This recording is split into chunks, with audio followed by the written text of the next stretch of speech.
अस्सलामु अलैकुम वरहमतुल्लाहि ताला वबरकातुहू। एक सवाल ये आया हुआ है कि इलेक्ट्रिक का एक बैडमिंटन होता है जिससे मच्छरों को मक्खियों को मारा जाता है, जिसे मॉस्किटो बैट भी कहते हैं।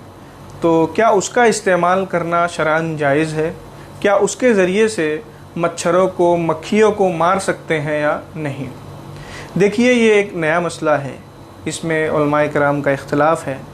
बाज़ उलमाए किराम इसको जायज़ कहते हैं, लेकिन अक्सर उलमाए किराम इसको नाजायज़ कहते हैं और अक्सर उलमाए किराम का ही कौल राजिह है।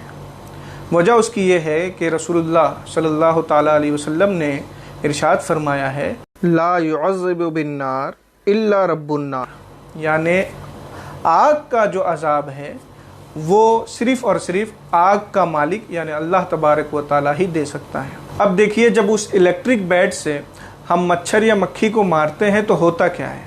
जब मच्छर और मक्खी उस इलेक्ट्रिक बैट से टकराती है तो चिंगारी निकलती है और चिंगारी निकलने की वजह से मच्छर और मक्खी जल कर मर जाते हैं। और फुक़हाए किराम ने उसी हदीस की बुनियाद पर लिखा है कि किसी भी जानदार को जला कर मारना जायज़ नहीं है। ये बात सही है कि इस्लामी शरीयत ने ये हमें इजाज़त दी है कि हम मूज़ी जानवर को यानी उन जानवरों को जो हमें नुकसान पहुंचाते हैं हम मार सकते हैं, लेकिन हमें जला कर मारने की इजाज़त नहीं दी है। इसलिए इलेक्ट्रिक बैट का आप इस्तेमाल ना करें।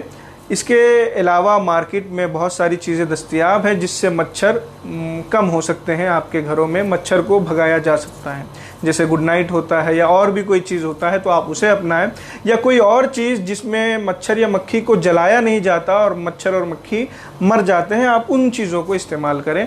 इलेक्ट्रिक बैट का आप इस्तेमाल ना करें, क्योंकि उसके ज़रिए से मच्छर और मक्खी जल जाते हैं और इस्लामी शरीयत किसी भी जानदार को जलाने की इजाज़त नहीं देती।